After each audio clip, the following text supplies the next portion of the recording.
Kinain natin yung papel. Ito. With the sauce. Sarap pag may Sarap sauce. ng sauce.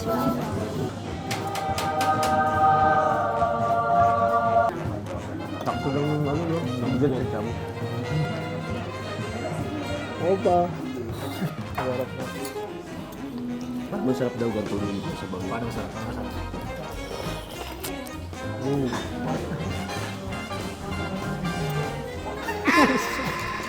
Hindi maanghang.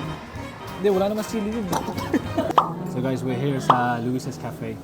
Umuulan, so hindi kami nakapag-boat ride kay Doraemon. Pero next time, habulin namin si Doraemon. Ano yung kata niya? King ina, konnichiwa. Pero napagod kami sa bike. Kasi ang lakas ng ulan. So, nakapagod rin ha. Agad dyan sa ano, dito ka lang. Ano tayo? Overtake. Oh, sige. Count.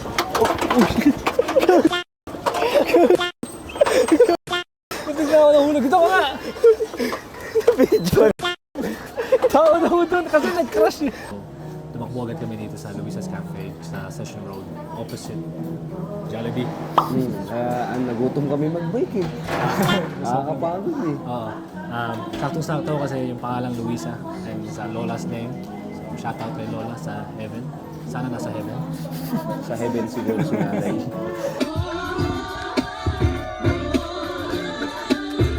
At gusto namin i-try yung famous nila na Luisa's Noodles at yung siopaw na asado. Meron kaming in-order na chicken, inantay pa namin. Ay, wow! Perfect timing. Thank you po. Thank you po. And then meron din kaming chicken na in-order na Luisa's Special. Meron din silang binigay na sili na maliliit eh. Tapos nga. Ikaw mamaya tayo. Ma'am. Yeah, we're gonna try out kasi gutom na kami. Tapos mamaya lalabas din kami para mag-enjoy sa Baguio. Actually, this restaurant is very vintage. So, napakatagal na. Since ano pa ito kaya? 1957. 1927. 1957. No? Talagang napakatagal na nito. Kaya yung kanina, di ba, yung vibes na una nating kinainan yung ano, parang tawag dito, planet style, parang nature. Ngayon naman mga vintage vibes na. Parang ano siya, natural na kape, na coffee place na yan. Doon ka talaga. Tapos ito naman sa city talaga. Sa really busy diner. Tapos sabi rin daw, ano, binibisita rin to ng mga tawag dito, mga journalists na para pag-usapan yung mga ano. Balita. Nagsishare sila dito. Ano muna ito? Siopaw muna. Siopaw muna. Ano muna tayo sa mga heavy. Paborito ko talaga yung siopaw. May ano ito yung ano niya, nice sauce. Hindi, try mo muna plain. Plain. Wait lang, ino mo ito tubig. Baka pumiyok na naman eh. Sige. Sauce na ba to? Ay, oo, yung kanina to eh. Sarap.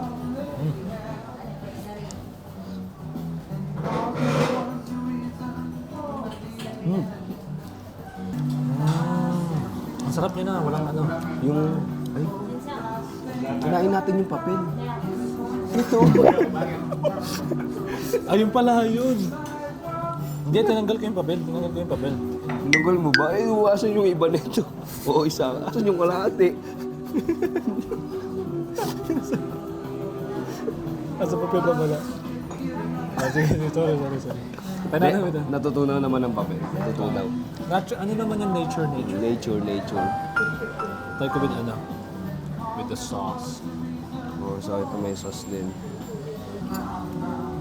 Masarap pag may sauce.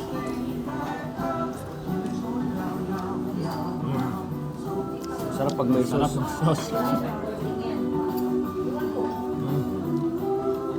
Bibili pa ako siya. Kukuha pa ako ng isa bago tayo. Sarap.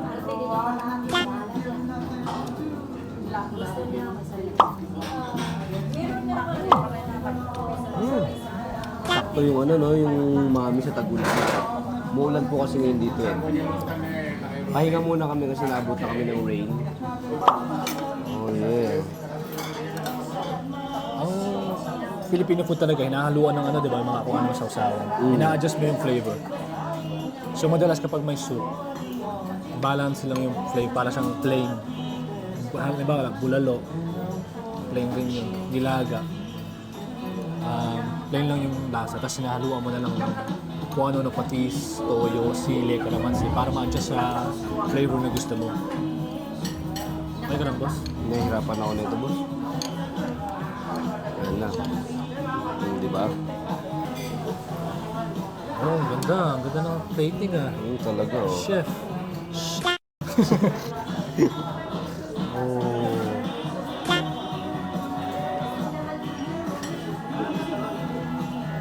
Next is Mami. the special mommy of Luisa. Yan. Uy, sarap ng sabaw. Labis. Sarap na. Ba't masarap daw ganito yung sa bawi? Paano masarap? Paano masarap? Oh my God. Paano yung masarap Na. na reaction? Paano? Oh. Baboy. Bata yun eh. Sige, Jeff, pag-usap mo. Marag-usap. Hindi, chill lang ako, chill lang ako.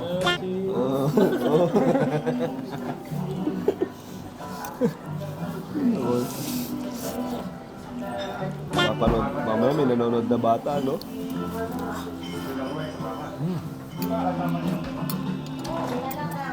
Okay, all good.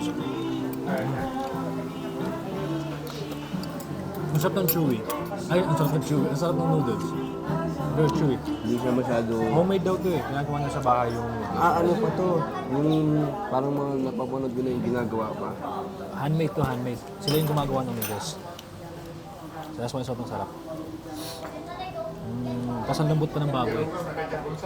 Pero hindi siya masyado yung parang strong yung taste. Kasi di ba dapat nilalagyan pa ng sariling blend. So perfect na perfect talaga siya sa tag-ulan. Try mo yung mais, try mo yung sili. No? Oo. Di ba dapat may toyo to? Toyo. Patis. Asa yung toyo? To? Ayan, yan.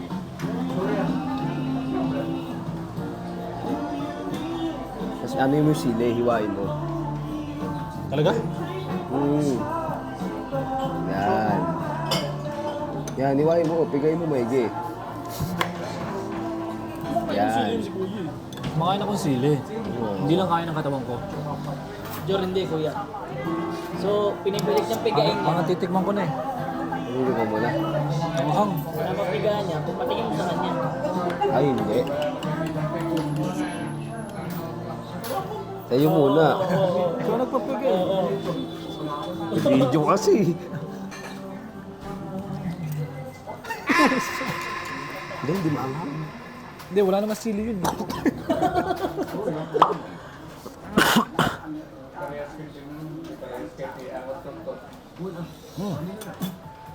Hindi mangan, namumuli. Hindi, sarap siya. Angkop di sa ano. Eh, Jor, di mo makita kung naangangan eh. May naman nagbablush. Yung sa kanya pumuputi. Uy, kuya, pumulo.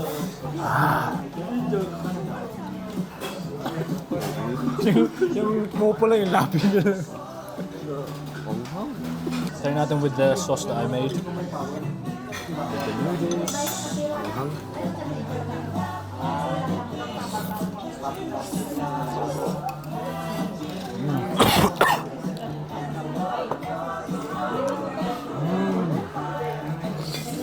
Sarap.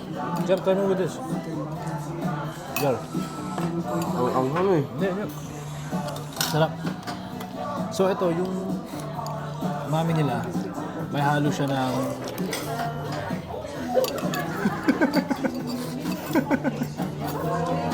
yung mami nila may halo ng... Ano yun? Yung tripe? Ha? Yung tripe? Tripe? Ano yun? Yung sinabi mo? Ay, tuwalya. Tuwalya. Tuwalya ng... May tuwalya, tapos may chicken. Chicken ba? Hindi. Pork, and then may May chicken. chicken, beef, brisket, and pork. Eh ba yung halo-halo? Tapos they have the chop suey as well. And yung chop suey nila, crunchy. sakto-sakto kasi chewy yung noodles. Ano siya, Tapos crunchy yung chop suey. Pechay Baguio. Pechay Pechay Baguio ba to? Baguio. Hindi siya chop suey.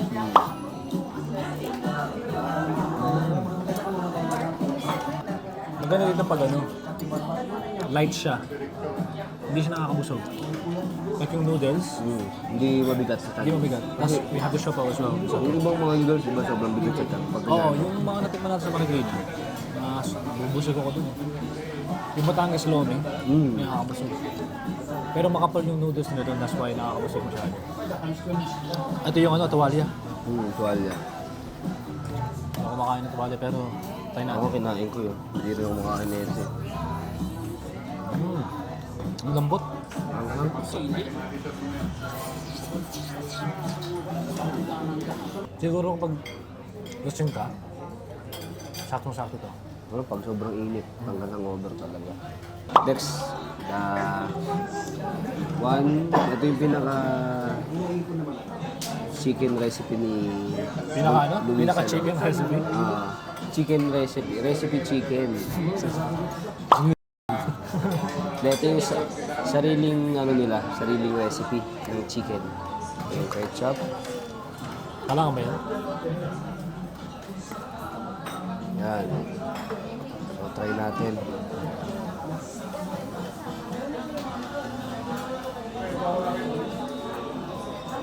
Parang Chicken.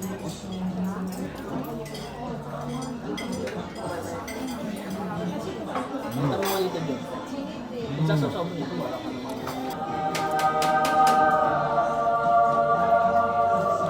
Alam ko lang lang dito, isang bucket ng San Miguel. Isa lang ha. Hindi, kapag mag-isa ka na, gawin mo na dalawa. Simula ka na eh. Sa saya nyo ah, kakakape nyo yan eh. Kape? Kape Pilsen! sarap. Malambot, sobra. Tapos yung butter, hindi siya masyado makapal. Diba kasi madalas yung mga chicken, Yung harina, yung harina. lang. O, yun. Ito yung sarap. Tapos yung sausawa na ketchup ito. Pero kahit walang yung ketchup, ang sarap na. Hindi.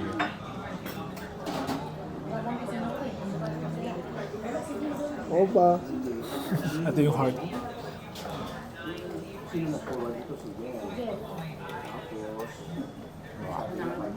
Takto lang yung ano, no? Bigat sa cham. Sarap ng vibes dito. Sarap ng vibes. So, isang bakit no? Aldi. Ay, naka isang bakit nga sila dito. Yung mga olds.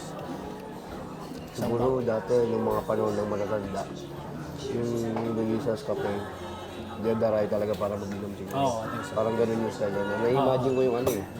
Tapos yung mga pulutan. Kasi retro yung vibe. Tapos never siya tingnan mo yun. Hindi siya nag-iba. Pare-parehas na. Pero yung mga pupunta dito sa dating Luisas Cafe, yung mga ano yung buhok bilog, tapos yung mga sobrang luwag ng pants, tapos fit ng polo. Mga ano? Parang pang disco? Parang mga ganun, no? Yung mga ganun, retro. Kasi yung music rin eh. Classical yung music eh. Mga yung segment na to. Pero maganda rin naman yung mga music. Mga pinapangkin nila tatay, nanay. That is nice. Cameraman namin, di na kinuha yung camera. Kumakain naman namin na lang eh. Tapos pag wala ng B-roll, Nagbike ba naman eh? Kung butomin ng bike. Biro na lang sa labas. Papalitan ng battery bago na.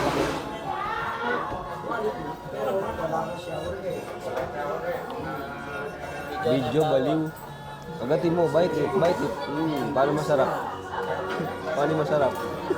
Ano masarap? Paano masarap? Ito yung guide na hindi masyado mag-guide. Ano yun? Yung kung ano-ano lang ang ginagawa. So, kung gusto niyo puntahan yung mga pupuntahan namin, and kung gusto niyo mag-suggest ng mga ibang ideas, mag-comment kayo down below and mag-subscribe rin kayo para makita niyo mga ibang video namin in the future. And yeah, okay na ako? Okay ka na? Okay na okay. Ang sarap ng bakasyon dito sa Baguio.